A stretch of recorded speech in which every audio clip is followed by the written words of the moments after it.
masuknya Musa alaihissalam dan Bani Israel ke tanah wilayah yang bernama Tih. Setelah mereka keluar dari kezaliman Fir'aun, menyeberangi Lautan Merah, maka mereka melewati pesisiran pantai.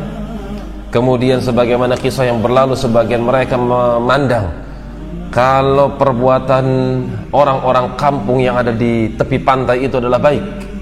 Ketika mereka memberikan ritual peribadatan kepada selain Allah subhanahu wa ta'ala, maka mereka minta, ij'alana ilahan kama lahum alihah. Hai Musa alaihissalam, seperti perbuatan mereka itu bagus deh, melakukan ritual ini, melakukan ritual itu. Tolong dong buatkan untuk kita juga. Tolong buatkan untuk kami sesembahan seperti sesembahan mereka. Qala innakum qaumun tajhalun. Maka Musa alaihissalam mengatakan, sungguh kalian itu adalah orang-orang yang bodoh, tidak mengerti akibat dari apa yang kalian pinta. Kemudian mereka berjalan menuju Damaskus. Kemudian mereka diajak perang, kemudian mereka enggan untuk berperang, sampai ucapan idhab anta wa rabbuka faqatila fa inna hahuna qaidun. Kau aja yang perang sama Allah, berdua jalan sana, adapun kami nongkrong aja di sini. Subhanallah, ucapan yang sangat buruk sekali dari orang-orang Yahudi. Maka mereka mendapatkan hukuman. Orang-orang yang munafik, orang-orang yang kufur pada zaman Musa ketika itu, orang-orang yang bermasalah dari kalangan Bani Israel, mereka mendapatkan hukuman 40 tahun lamanya mereka berjalan di atas muka bumi dalam keadaan enggak tahu arahnya, enggak tahu jalan. Mereka tersesat selama 40 tahun lamanya. Setelah itu Nabi Musa alaihissalam mendekat kepada Bukit Tursina, di mana mereka diperintahkan untuk mendekat kepada bukit tersebut, membuat perkemahan di dekat bukit, sekitar bukit tersebut. Dan Musa alaihissalam diperintahkan oleh Allah untuk naik ke atas Bukit Tursina. Dan terjadi perkara-perkara yang hebat, perkara-perkara yang mengagumkan ketika itu. Di antaranya muncul petir yang sangat besar, kemudian muncul awan yang sangat tebal, sementara Musa alaihissalam di atas gunung, sementara Bani Israel ada di bawahnya.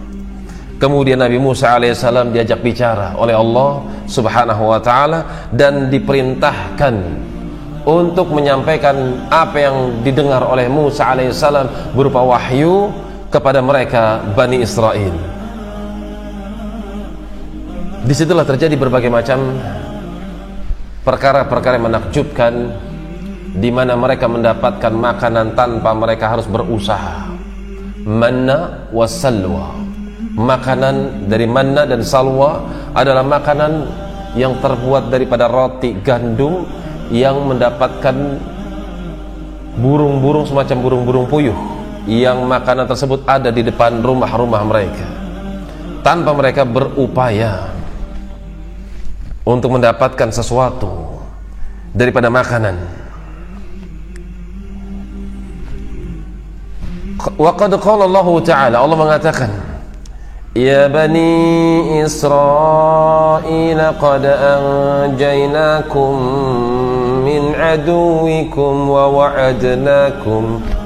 wa'adnakum janibal turil ayman wa nazzalna alaikumul manna wassalwa.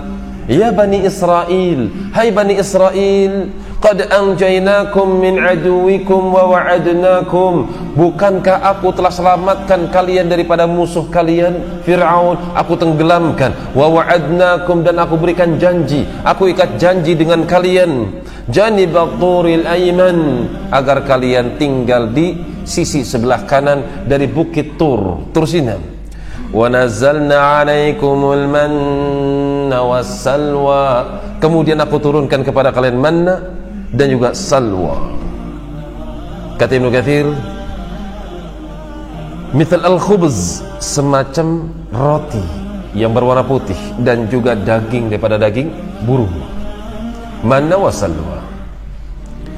Kulu min thayyibati ma razaqnakum. Makanlah kalian min thayyibati ma razaqnakum, dari apa yang baik-baik, dari apa yang aku rizkikan kepada kalian.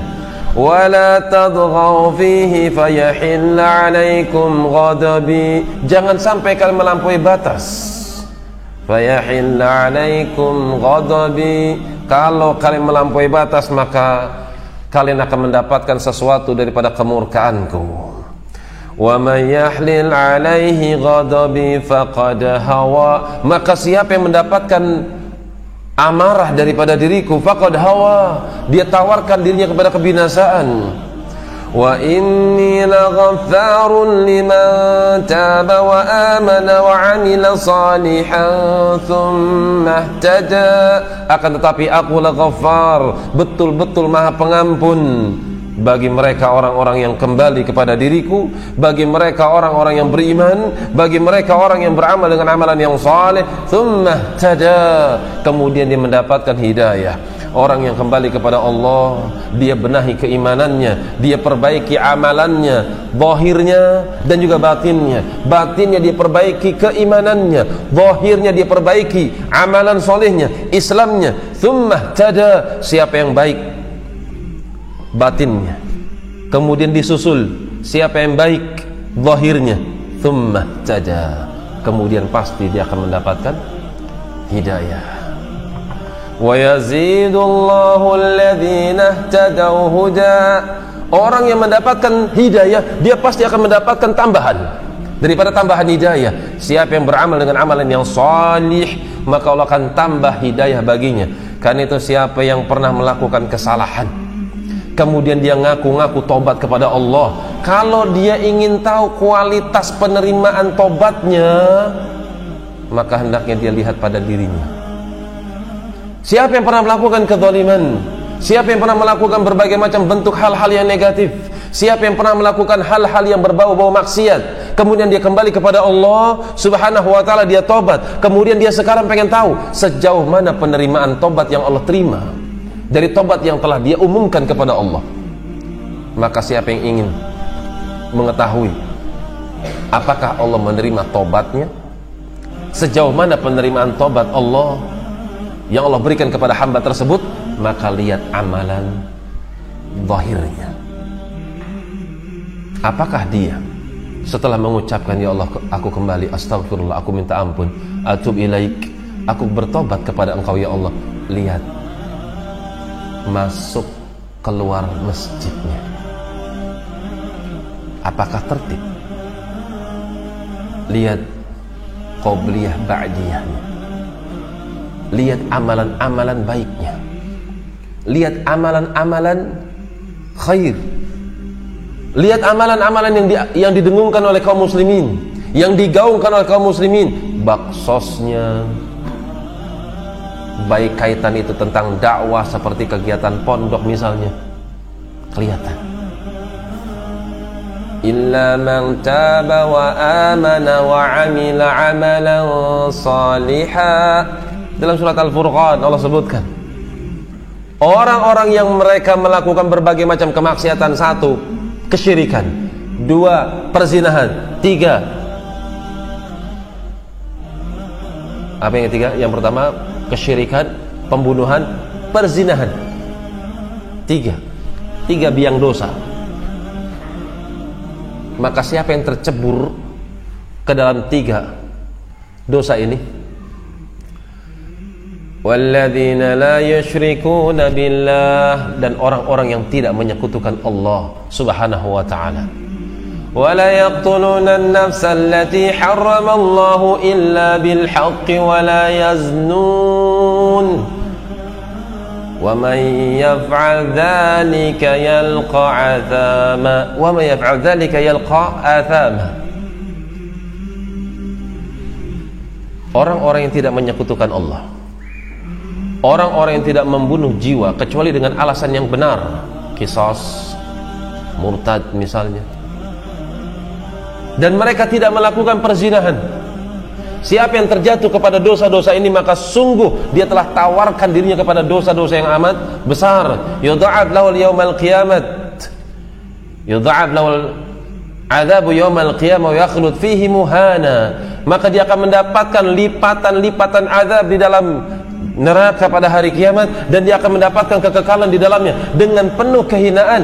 Illa man taba wa amana wa amila amalan salihah, kecuali mereka orang-orang yang kembali kepada Allah dengan iman dan amal yang saleh.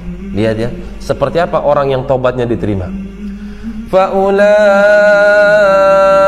الَّذِينَ يُبَدِّلُ اللَّهُ سَيِّئَاتِهِمْ حَسَنَاتٍ. Mereka itu adalah orang-orang yang Allah tukar kejelekannya dengan kebaikan.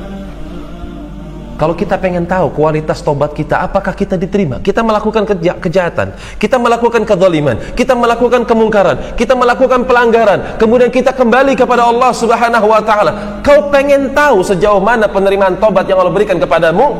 Perhatikan salat malammu. Salamullah. Perhatikan salat duhamu. Perhatikan qabliyah dan ba'diyahmu. Yang lebih dahsyat daripada itu, perhatikan sholat 5 waktumu. Bertambah atau berkurang? Ada perubahan atau tidak? Jika ada perubahan kepada arah yang lebih baik, pertanda Anda termasuk orang yang dikatakan faulaika alladziina yubaddilullahu sayyi'atihim hasanat. Mereka itu adalah orang-orang yang Allah tukar kejelekannya menjadi kebaikan. Wa kana Allahu ghafuran rahima. Sesungguhnya Allah Maha Pengampun lagi Maha menyayangi hamba-hambanya. Jadi demikian, siapa yang ngaku tobat, rujuk, kembali kepada Allah, lihat amalan zahirnya, lihat qabliyahnya, lihat ba'diyahnya. Ya Allah, astagfirullah, aku nyesal punya ibu. Ya Allah, ketika ada ibuku tapi aku nggak bisa berbakti. Ya Allah, astagfirullah, ketika aku punya ayah, aku biasa-biasa saja. Sekarang ayah sudah meninggalkan saya. Astagfirullah, saya nggak bisa berbakti. Astagfirullah, tobat ya Allah, minta ampun.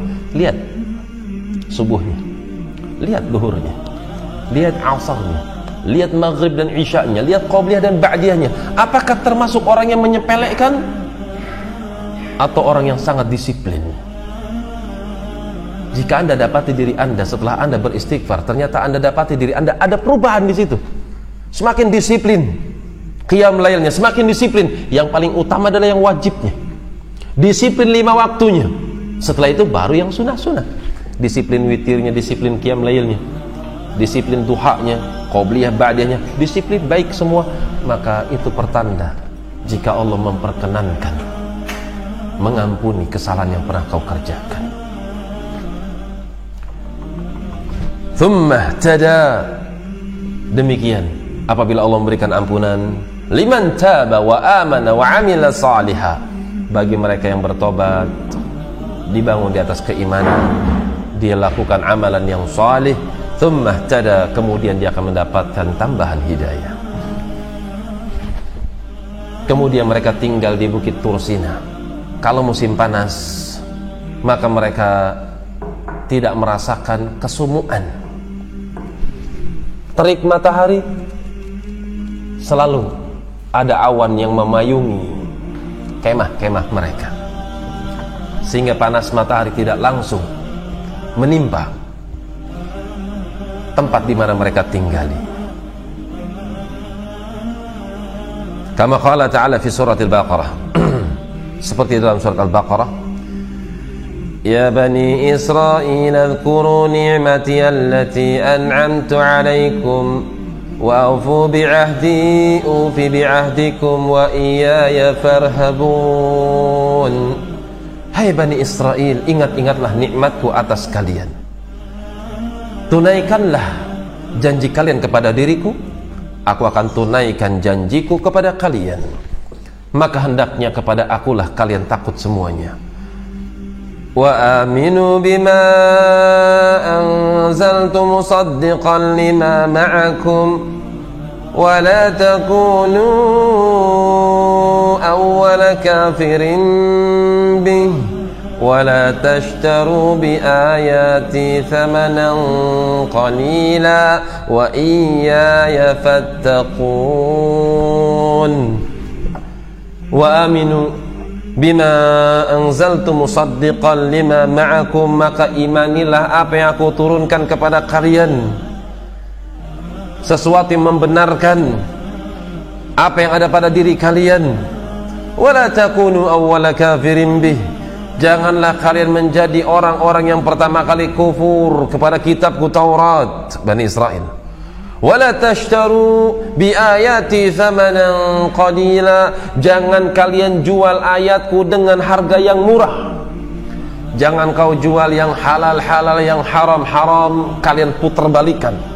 Yang halal kalian katakan haram, yang haram kalian katakan halal, demi mendapatkan posisi di dunia, demi mendapatkan manfaat dunia. Akhirnya kau berani menyetir ayat sesuai dengan hawa nafsumu, demi kepentingan parpolmu, demi kepentingan perutmu.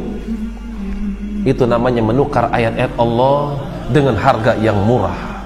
Dia tahu ini haram, tapi dia pelintirkan ayat tersebut supaya menjadi makruh, dan kelak akan menjadi sesuatu yang dihalalkan. Apa sebabnya? Perut dan apa yang ada di bawahnya, syahwat.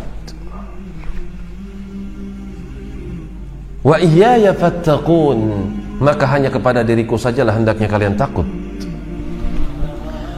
Sampai kepada firman Allah Subhanahu wa taala. Ini yang mau lihat mushaf silakan ya, di surat Al-Baqarah ayat 49, biar bisa lihat matanya.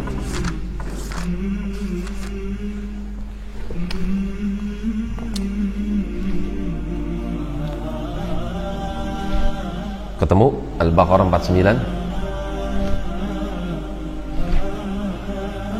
Wa idh najjaynakum min ali fir'auna yasumunakum su'al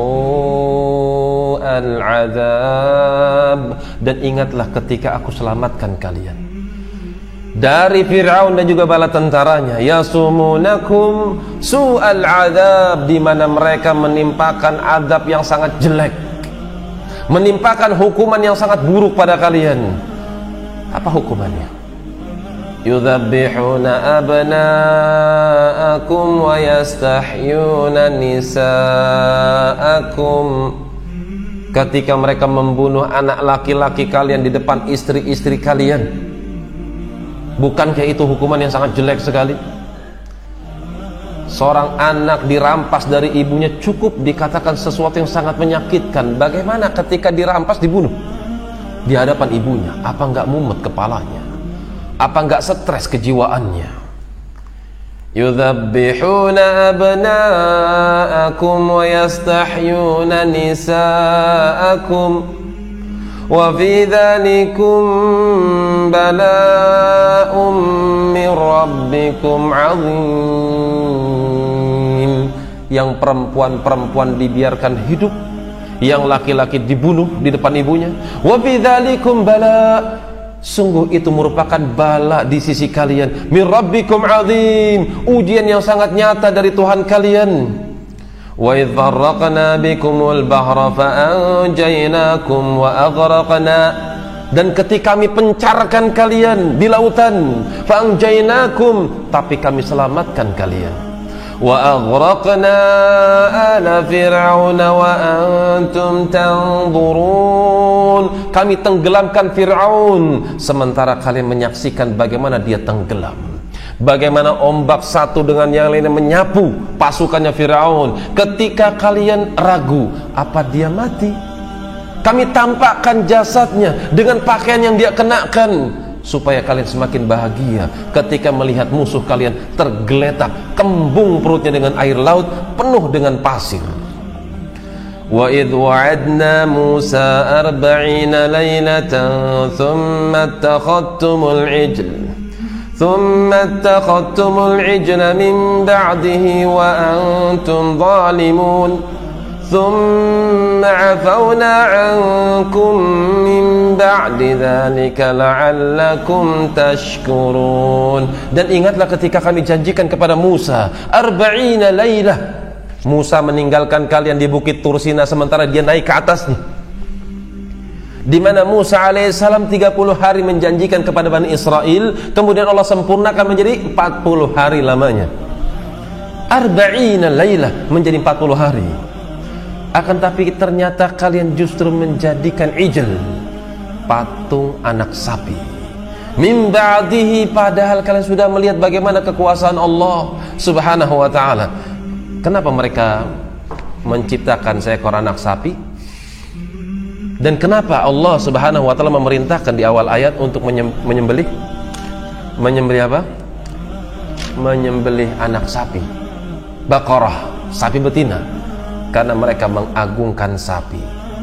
Yang sapi tersebut diberikan sesuatu daripada pasir laut, yang pasir laut itu merupakan bekas tapak kaki kuda Jibril alaihissalam, di mana ketika tapak kaki kuda yang ditunggangi oleh Jibril alaihissalam, maka pasir-pasir tersebut bergerak. Maka diambil oleh Samiri yang kemudian diletakkan di patung tersebut, dan kalau ada angin maka pasir-pasir itu bisa bergerak dan mengeluarkan suara. Dan dia katakan, hadza ilahukum wa ilahu Musa fanasi, dalam surah Thaha. Ini adalah Tuhan kalian, sesembahan kalian, dan sebetulnya ini juga sesembahan Musa, tapi dia lupa kalau ini adalah sesembahannya. Ini makarnya Samiri. Samiri ini mendapatkan hukuman. Hukumannya apa? Antakula la misas. Hukuman dari Allah buat Samiri, disebutkan namanya Musa juga, Musa As-Samiri. Jadi ada dua Musa, yang satu Musa bin Imran, yang satu Musa As-Samiri. As-Samiri ini dia mendapatkan azab, mendapatkan hukuman. Setiap orang yang lewat, jangan sentuh saya, jangan sentuh saya, karena tidaklah dia menyentuh sesuatu kecuali seperti digigit singa. Na'udzubillah, mengerikan sekali. Hukuman bagi orang yang membuat-buat bid'ah di dalam agama. Thumma takhadtumul ijla min ba'dihi, kemudian kalian justru menjadikan anak sapi sebagai sesembahan. Wa antum zalimun, dan sungguh kalian melakukan kezaliman, kesyirikan. Thumma afawna ankum min ba'di dzalik, akan tapi setelah itu aku ampuni kalian setelah kalian melakukan kesyirikan. La'allakum tashkurun, supaya kalian menjadi orang-orang yang bersyukur karenanya. وَإِذْ آتَيْنَا مُوسَى الْكِتَابَ وَالْفُرْقَانَ لَعَلَّكُمْ تَهْتَدُونَ, dan sungguh aku telah berikan kepada Musa alaihissalam kitab Taurat. Di antara keutamaan Taurat adalah kitab yang ditulis langsung oleh Allah subhanahu wa ta'ala. Wal Furqan, kitab ini adalah kitab Furqan yang membedakan mana yang haqq dan mana yang batil. La'allakum tahtadun, supaya kalian mendapatkan bimbingan, supaya kalian lurus jalannya. Ikuti hidayah. Jangan kau takwil, oh menurut saya pikir, saya rasa, saya kira, saya duga. Itu bukan kitab namanya. Itu bukan hidayah namanya. Itu bukan Furqan namanya. Itu bukan tibyan likulli syai', tafsilan likulli syai', bukan. Yang namanya hidayah adalah ikuti apa yang disebutkan oleh Allah, bukan menurutmu. Tapi kalau menurut saya kira, coba deh kamu pikir, berarti itu bukan kitab namanya. Ketika ayat berbicara tentang diri Allah, ketika kitabullah Al-Quran Al-Karim, kitabullah berbicara tentang sifat-sifat Allah, imani. Bukan harus ditakwil menurut saya, menurut kiai saya, menurut ustadz saya. Kalau begitu, coba kamu pikir, oh berarti, astagfirullah, betapa mengerikan kalau seluruh ayat-ayat dalam Al-Quran ditakwil, lantas al-haq yang mana? Mana yang Furqan? Mana dikatakan Al-Furqan? Yufarriqu bainal haq wal batil. Dikatakan mana yang hak, mana yang batil. Itu barometernya apa kalau ditakwilkan semuanya? La'allakum tahtadun, itulah Furqan. Furqan itu membedakan mana yang hak, mana yang batil, mana yang benar, mana yang keliru, mana jalan yang lurus, mana jalan yang menyimpang. Itu Al-Furqan. وَإِذْ قَالَ مُوسَى لِقَوْمِهِ يَا قَوْمِ إِنَّكُمْ ظَلَمْتُمْ أَنفُسَكُمْ. Dan ingatlah ketika Musa alaihissalam berucap kepada kaumnya, Hai kaum, kalian telah melakukan kezaliman terhadap diri kalian sendiri. Bittikhadikumul ijl, ketika kalian mengambil ijl, ketika kalian menjadikan anak sapi betina, kalian jadikan arca, kalian lapisi dengan lapisan emas, patung emas.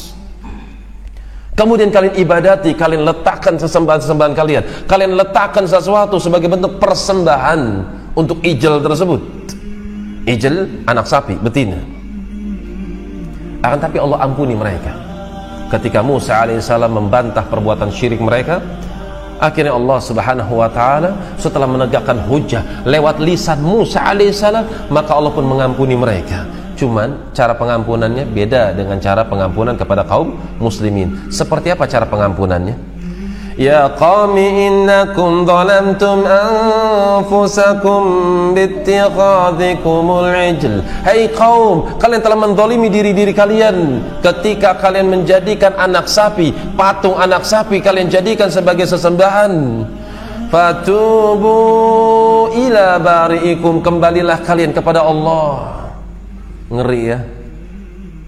Bagaimana kiranya kalau Nabi Musa alaihissalam melihat sesuatu yang ada di Boyolali, sapi dekem gede banget, Masya Allah, ini anak sapi, itu mbahnya sapi itu yang di kabupaten tuh, ini anak sapi. Nabi Musa udah marah-marah. Harun punya jenggot, ditarik jenggotnya sama Musa alaihissalam. Kau biarkan Bani Israel melakukan kesyirikan? Marah Nabi Musa alaihissalam. Subhanallah, ini tugasnya buat kita ya, mendakwahkan dengan cara yang hikmah tentunya ya. Semoga Allah memberikan hidayah buat para penguasa kaum muslimin secara umum, secara khusus yang ada di Boyolali. Fatubu ila barikum faqatulu anfusakum. Ini cara tobatnya. Fatubu ila bari'ikum faqatulu anfusakum. Tobatlah kalian kepada Allah, pencipta kalian. Bagaimana cara tobatnya? Faqatulu anfusakum, bunuh diri kalian. Kata Ibnu Katsir rahimahullahu taala, 70.000 di antara mereka manusia diperintahkan untuk berkumpul di tanah lapang, memasrahkan dirinya kepada Allah subhanahu wa ta'ala dengan bertobat. Setelah mereka pasrah, maka mereka dipersilahkan untuk mengambil sebilah pedang.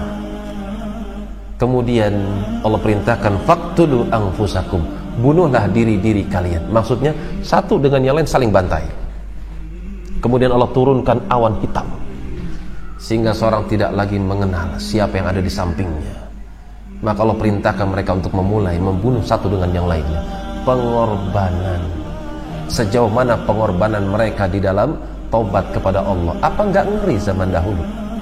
Ini kalau diterapkan di Indonesia gimana ini? Habis orang Boyolali. Diterapkan di negeri kita gimana? Diterapkan di agama kita. Subhanallah. Betapa mudahnya Islam. Siapa yang bertobat kepada Islam, siapa yang bertobat di dalam agama Islam, dia bertobat kepada Allah dengan cara Islam. Satu, ikhlas. Ini yang paling pertama, ikhlas dulu. Yang kedua, sesalkan perbuatanmu. Yang ketiga, angkat dirimu dari kemaksiatan. Yang keempat, janji sama Allah, jangan nyemplung lagi di tempat itu. Yang kelima, sebelum roh sampai kerongkonganmu. Yang keenam, sebelum matahari terbit dari arah barat. 6 saja sudah cukup. Apabila seorang sudah memenuhi 6 perkara ini, maka sudah cukup tobatnya diterima. Apabila ada kaitannya dengan manusia, baru masuk poin-poin berikutnya. Kalau kaitannya dengan harta, kembalikan hartanya. Kalau nggak bisa dikembalikan, minta dihalalkan. Kalau kaitannya dengan ghibah, kalau ketahuan dengan orang yang digibahi, minta diampuni, minta dihalalkan. Afwan, saya minta maaf, saya menggunjingkan Anda. Tapi kalau nggak ketahuan, cukup antara engkau dengan Allah subhanahu wa ta'ala. Kembali kepada Allah subhanahu wa ta'ala.